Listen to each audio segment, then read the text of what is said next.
Most people do not see the world directly. They see through memory. A memory is activated. A desire appears. A fear appears. A goal appears. The eyes turn upward into thought. The mind searches old patterns, old stories, old labels. This is good. That is bad. This is friend. That is enemy. A character becomes active. The achiever, the victim, the hero, the judge, the seeker. The person becomes the character, and through that character, the world is seen, not as it is, but as memory allows it to appear.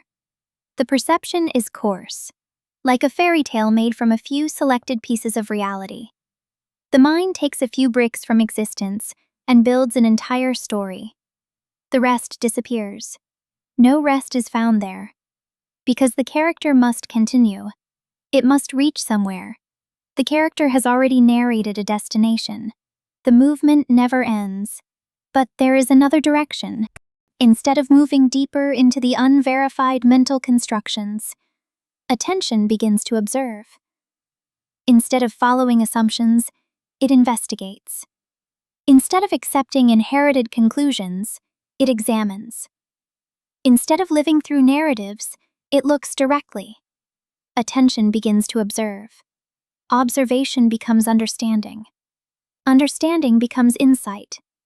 Insight reorganizes memory itself.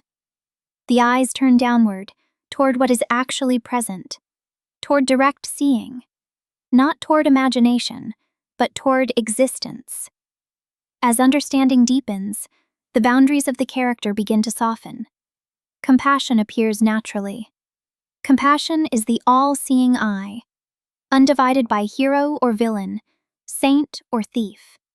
Seeing the whole movement, seeing all, rejecting none, sustaining a whole, not as an effort, but because the same elements are seen everywhere. The thief contains them. The teacher contains them. The child contains them. The warrior contains them. The saint contains them. The criminal contains them. The same bricks, assembled differently. He sees the forces that give rise to every action. He sees how one condition leads to another, how causes become effects, and how effects become causes again. The same forces, expressed differently. The same existence, taking countless forms. The Buddha's eyes symbolize this seeing. Nothing is rejected. Nothing is clung to. Nothing is denied. Everything is understood. Not because every action is acceptable, but because the conditions that produced every action are seen clearly. The entire chain is visible. The causes, the effects, the suffering, the ignorance, the wisdom, the possibility of transformation. In ordinary perception, one character looks at another character. In awakened perception, existence looks at itself. The simultaneous presence of all characters is seen, and therefore, attachment to any single character dissolves. Seeing all forces, he ceases to be a force among forces. He becomes the field that contains them all. Beyond hero, beyond villain, beyond sage. The all-encompassing force of existence itself. Labels become unnecessary. Before the label, there is direct experience. Before the concept, there is reality. Before the story, there are countless subtle processes, fine elements, tiny conditions, interconnected causes, a living network beyond language. The mind no longer sees objects, it sees processes. No longer people, but formations. No longer identities, but conditions arising and passing. And with this seeing, a profound rest appears. Not the rest of sleep, not the rest of escape, but the rest of compassion. The rest appears because awareness is no longer the moving paintbrush. It is the still canvas. The hero moves across it. The villain moves across it.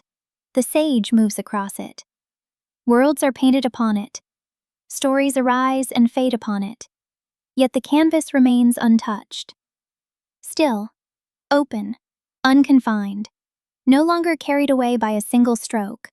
Awareness contains the entire painting, every force. Compassion is not kindness added to a character. Compassion is the vision of the canvas.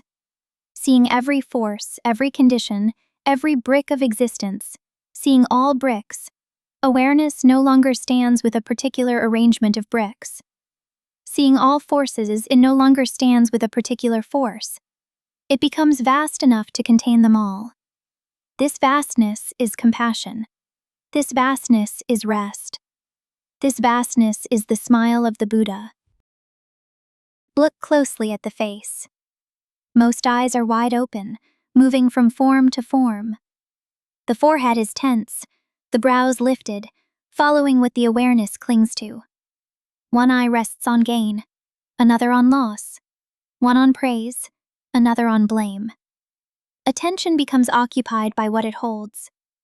The gaze carries the weight of what it tries to maintain. A face reveals what it sustains. But the Buddha's eyes are slightly open. Nothing is being chased. Nothing is being pushed away. The forehead is completely relaxed. No effort to hold the world in a particular shape. In that gaze is the seeing of arising and passing, of formation and dissolution, of what comes to be and what ceases. Not bound to any single appearance, the vision remains with the whole movement of existence. The changing and the unchanging, the building and the breaking. And from that complete seeing comes a smile that does not depend on what appears or disappears.